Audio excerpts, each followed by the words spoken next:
The moment my father realized what I had done, he didn't shout. He didn't argue.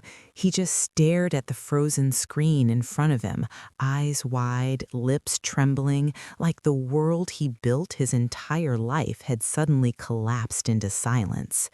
The boardroom was dead quiet. 12 executives sat around that polished glass table, watching him, watching the most powerful man they knew struggle to breathe. And then he whispered something I never thought I'd hear from him. You, you can't do this to me. I remember how steady my voice sounded when I replied. You did this to yourself the day you called me a janitor. And in that moment, I hit the final button that froze every dollar of funding his empire depended on. Everything he'd spent 40 years building stopped, just like that. Welcome to my YouTube channel. This is my story of betrayal, and if you've ever trusted the wrong person, hit that subscribe button because you are not alone. Here is how it happened. I was reading comments on my YouTube videos the other day, and I realized I wasn't the only one. So many of you wrote things like, "My parents never respected my career. They only cared about money, not what made me happy. They loved me, but only on their terms." And it hit me. This story isn't just mine. It's about what happens when the people who should believe in you the most are the ones who try to break you. Because my father wasn't just any man, he was a legend. Growing up, people treated him like he was untouchable. He owned hospitals, pharmaceutical companies, entire rehab chains across 3 states. When he walked into a room, conversation stopped. People admired him, feared him, worshipped him. But at home, he was something else entirely. He believed in one thing only: success equals worth. And if you weren't successful in his eyes, you were nothing. I learned that when I was 12. I had just won a school award for volunteering at a community center, helping addicts learn basic life skills, teaching them how to write resumes, balance a budget, cook simple meals. I was so proud. I ran into his office, holding that certificate like it was gold. "Dad, look, I helped 20 people finish their recovery program." He barely glanced at it. Then he said something that would echo in my mind for years. "That's nice, but helping broken people doesn't make you successful. It makes you soft." I remember standing there, frozen. He went back to his paperwork like I didn't exist. And that was the first time I understood something painful.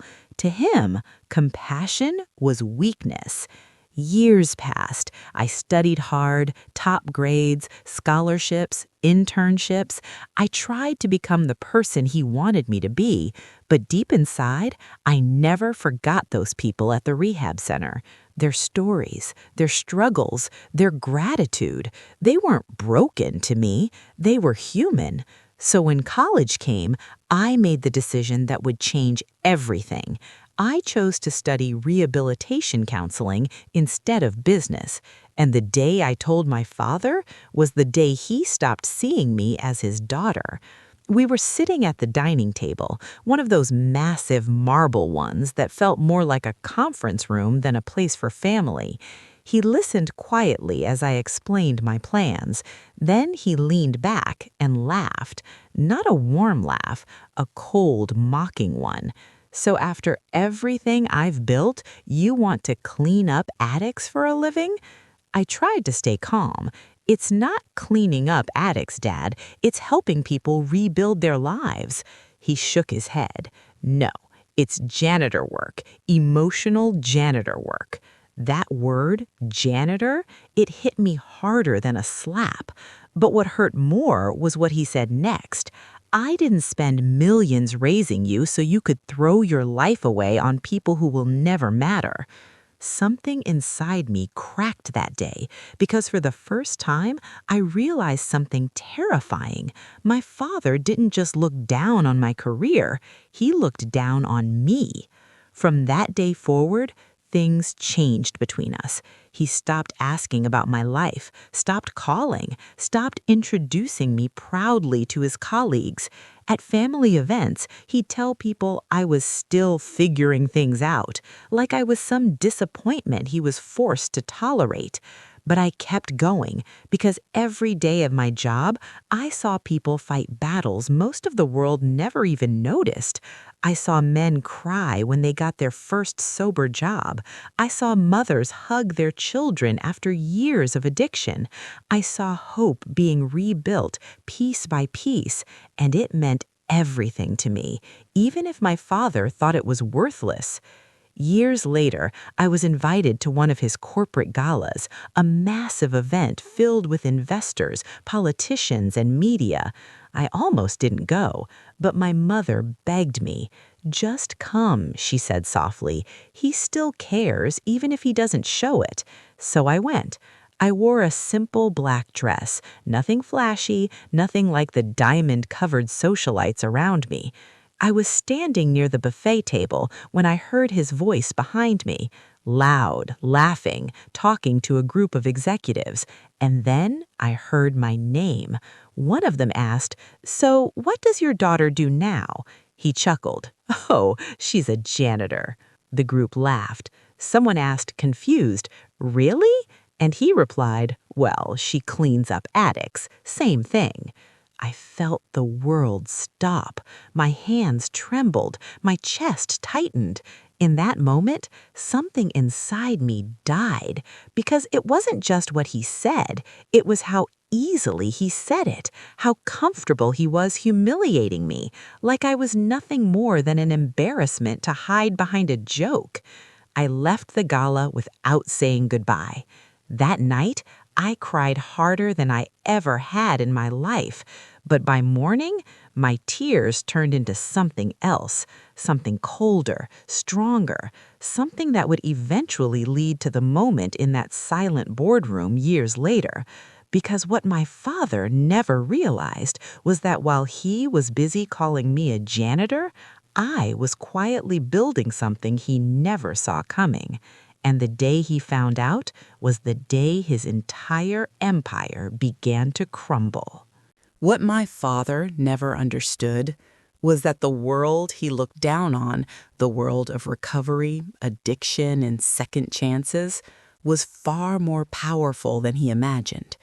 Because while he saw failures, I saw patterns. I saw broken systems. I saw how the rehab industry, including many of his own facilities, treated people like numbers instead of human beings. And most importantly, I saw an opportunity. Not for revenge, not at first, but for change. It started small. At the rehab center where I worked, we constantly struggled with funding. Patients who desperately wanted help couldn't afford extended programs. Some were forced to leave halfway through recovery, not because they relapsed, but because insurance stopped covering their treatment. I watched it happen over and over, and every time it broke my heart. One night, after a patient named Marcus left early because he ran out of coverage, he hugged me tightly before walking out the door. He whispered, voice shaking, "I'm not ready to go back out there, but I don't have a choice." 3 months later, we heard he overdosed. That night, I didn't sleep. I sat on my apartment floor, surrounded by patient files, financial reports, and notes I'd secretly been collecting for years. Because I had noticed something. Rehab centers weren't failing because they lacked money. They were failing because funding was controlled by investors who cared only about profit margins. Investors like my father. That realization changed everything, because for the first time, I saw the truth clearly. He wasn't just dismissing my career, he was part of the system that made recovery harder for the very people I cared about. And that's when a quiet, dangerous idea began to grow inside me. What if I could change the system from the inside? At first, it felt impossible. My father's empire dominated the market. His facilities had the biggest contracts, the most insurance partnerships, and the strongest investor backing. But they also had something else, a weakness. They were built entirely on traditional funding models, slow, rigid, and profit-driven. Meanwhile, a new wave of social impact investing was emerging. Investors who cared about measurable outcomes, long-term recovery success rates, and ethical treatment models. I started researching obsessively, learning everything I could about social finance, grant structures, nonprofit partnerships, and impact funds. I studied late into the night after work. Weekends disappeared into spreadsheets and business plans. For the first time in my life, I was stepping into the world my father had always wanted me to join, but I wasn't doing it to impress him. I was doing it to outgrow him. After 2 years of relentless work, I launched a small pilot program. We partnered with local donors and nonprofits to create a new funding model, one based on recovery outcomes rather than patient turnover. If patients stayed sober, found employment, and maintained stability for a year, investors received returns. If they didn't, we absorbed the loss. It was risky, radical, almost unheard of, but it worked. Within 18 months, our recovery success rates were nearly double the national average. Patients weren't being rushed out. They weren't treated like billing codes. They were treated like human beings. And word spread fast. Soon, social impact investors began reaching out, then major foundations, then government agencies. What started as a tiny pilot program quietly grew into something much larger.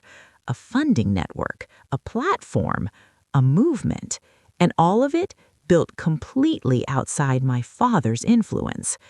But I never told him, not because I wanted to hide it, but because, deep down, I still hoped one day he would ask about my work, that he would care, that he would see me.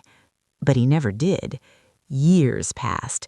The distance between us became normal. We spoke only during holidays, and even then, conversation stayed painfully shallow. "How's work?" he'd ask politely. "Good," I'd reply. And that would be it. No curiosity, no pride, just indifference. Until the day everything changed. It happened during a healthcare investment summit, one of the largest in the country. My organization had been invited to present our funding model on a panel about the future of rehabilitation financing. I didn't think much of it at first until I saw the attendee list. My father was scheduled as the keynote speaker. I stared at his name for a long time. A strange mix of emotions flooded me: nervousness, anger, hope, and something else, a quiet sense of inevitability. Because for the first time in our lives, we would be standing in the same professional space, not as father and daughter, but as equals. The day of the summit arrived. The convention hall buzzed with thousands of investors, executives, and policymakers.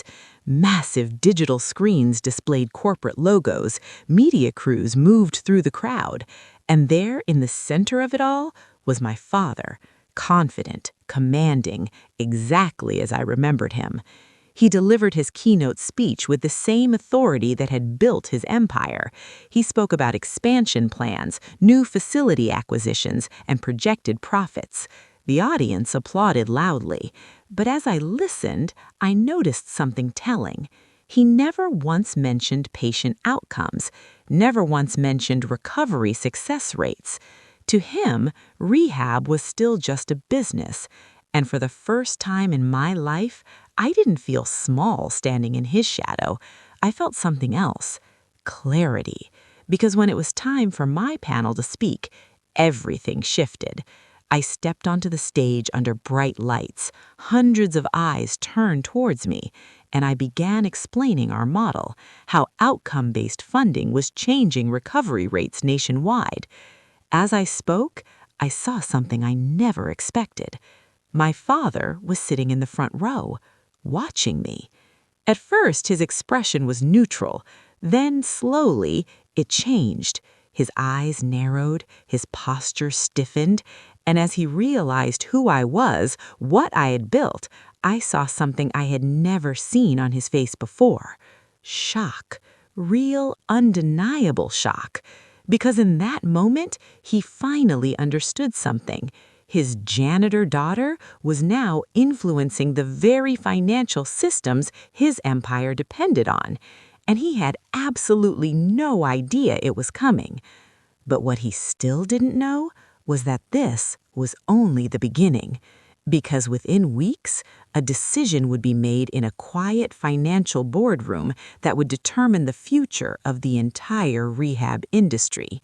And when that decision came, it would put me directly in control of something my father valued more than anything else: power.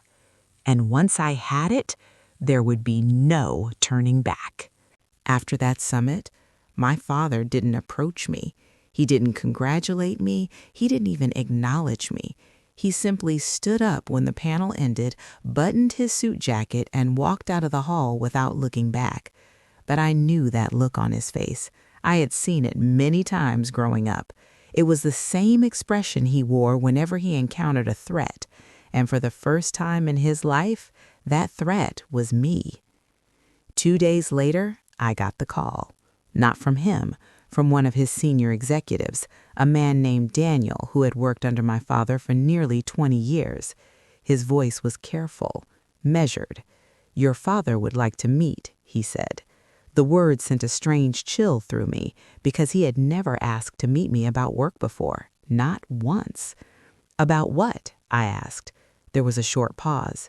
"Your funding network," Daniel replied. "He has questions." Questions? I almost laughed. He had ignored my career for years. Now suddenly he had questions? But I agreed, because deep down I knew this moment had been coming for a long time. We met at his corporate headquarters, a towering glass building that had always intimidated me as a child. Walking through those doors again felt surreal, like stepping back into a world where I used to feel invisible. But this time, I wasn't invisible. Executives glanced at me with curiosity. Receptionists whispered my name. Some even smiled respectfully, because now they knew who I was, and more importantly, what I had built. When I entered his office, he was standing by the window overlooking the city skyline. He didn't turn around immediately. For several seconds, there was only silence. Then he spoke. "You've been busy." His voice was calm, but there was tension underneath. "Yes," I replied quietly. He finally turned to face me. His eyes scanned me from toe to toe, not with warmth, not with pride, but with evaluation, like he was assessing an unexpected competitor. "You never told me," he said. The words sounded almost like an accusation. I held his gaze. "You never asked." That answer landed harder than any argument could have. For a moment, something flickered in his expression. Not anger, something closer to discomfort, but it disappeared quickly. He moved toward his desk and sat down. "I've reviewed your model," he said, folding his hands. "It's impressive." It was the closest thing to a compliment he had ever given me. But his next words revealed his real intention. "I want to acquire it." Just like that. No emotion, no acknowledgement of what it meant to me, just business. I felt a tight knot form in my chest. "You want to buy my organization?" I asked. "Yes," he said simply.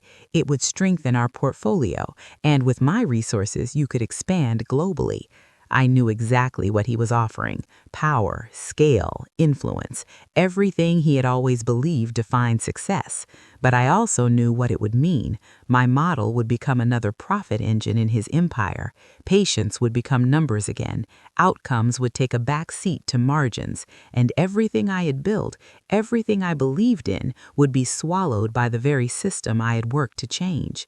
So I gave him the only answer I could: no. The word hung in the air between us. His expression hardened instantly. "You're making an emotional decision," he said. "No," I replied calmly. "I'm making a principled one." He leaned back in his chair. "You're turning down billions. Do you even understand the scale of what you're refusing?" I met his gaze steadily. "Yes," I said. "Do you understand what you're trying to take control of?" Silence filled the room again. For the first time, I saw frustration in his eyes, real frustration, because he couldn't control the situation the way he controlled everything else. Finally, he spoke again. "You're being naive," he said. "The world runs on power, not ideals." I shook my head slightly. "No, Dad, the world runs on trust." Those words hit him like a slap. His jaw tightened. "You think you're better than me," he said quietly. I swallowed. "No," I replied softly. "I just chose a different definition of success." He stared at me for a long moment. Then he said something that sent a cold wave through my body. "You'll learn," he said. "Everyone learns eventually." I knew what that meant. It wasn't advice. It was a warning, because in his world, people who refused to cooperate became obstacles, and obstacles were removed. When I left his office that day, my hands were shaking, not from fear, but from the heavy realization that something fundamental had just shifted. For the first time, we weren't just father and daughter anymore. We were on opposite sides of a battlefield, and he had just declared war. Over the next few months, I began noticing subtle changes.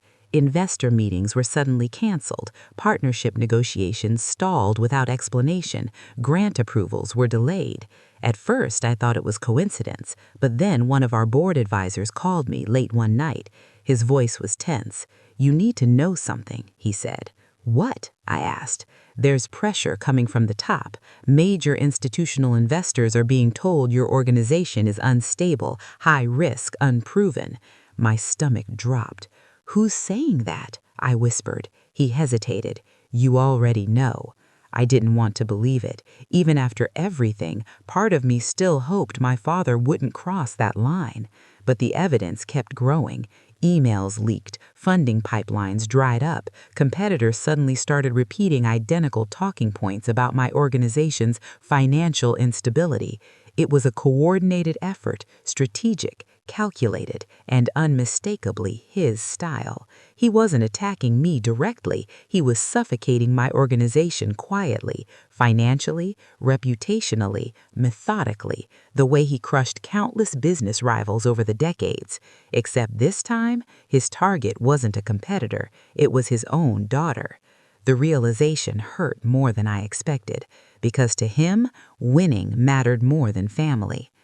One night, after reviewing another batch of withdrawn investor commitments, I sat alone in my office long after everyone had gone home. The city lights flickered outside the window, and for the first time in years, I cried again.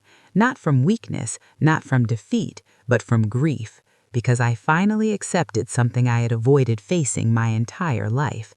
My father would never see me as his daughter, only as a threat to his empire. And in that moment, something inside me changed forever. The part of me that still wanted his approval finally died, and in its place, something stronger emerged: resolve. Because if he wanted to turn this into a battle, then I would stop trying to protect him from the consequences of his own choices. I wiped my tears, took a deep breath, and opened my laptop. Then I pulled up a file I had never intended to use, a contingency plan, one that could shift the balance of power in the entire rehab industry overnight.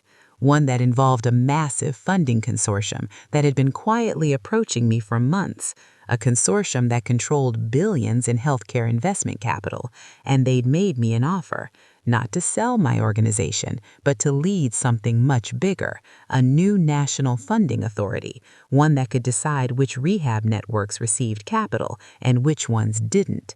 I stared at the proposal on my screen for a long time because I knew what accepting it would mean. It wouldn't just protect my organization, it would put me in a position of influence over the very financial lifelines my father's empire depended on.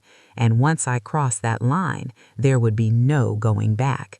My finger hovered over the accept button, and as I thought about everything that had happened, the humiliation, the sabotage, the years of being dismissed as just a janitor, I finally made my decision. I clicked, And the moment I did, I unknowingly set into motion the chain of events that would eventually lead to that silent boardroom, the frozen funding, and my father whispering